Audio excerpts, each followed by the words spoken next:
பிரவேசித்து அவர் தங்கியிருக்கும் இடத்திலே சமாதானமும் அமைதியும் என்றென்றைக்கும் இருக்கிறது.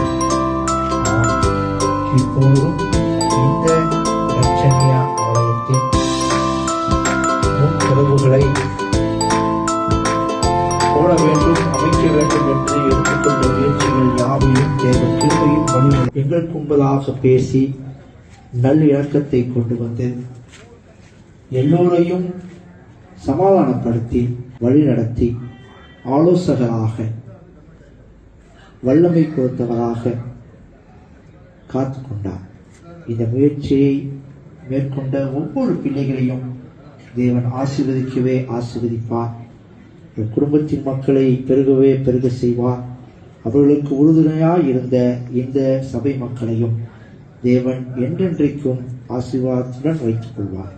பிதா குமாரன் பரிசுத்த ஆவியாகிய திரியேக நாமத்தினாலே இந்த கேட்டையும் இதற்கு உறுதுணையாக இருக்க காம்பவுண்ட் வாள்களையும் கர்த்தாவின் திவ்ய பிரசுரம் இருந்து ஆட்கொண்டு ஆசீர்வதிப்பாராக.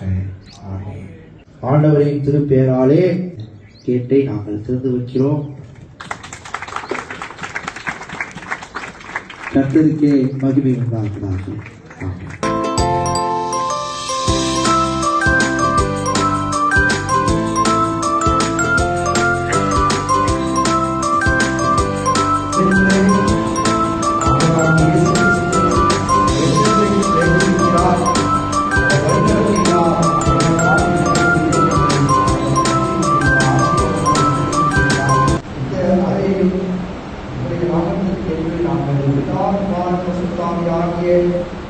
நாமத்தினாலே ஆசீர்வதித்து பேசுகிறோம். ஒவ்வொரு மக்களும் மனநிறைவான காரியங்களால் ஆசீர்வாதமான காரியங்களால் நிரப்பப்பட்டது. இன்றைக்கும் தேவன் நம்முடைய உதேசியாளர்கள் தன்னையே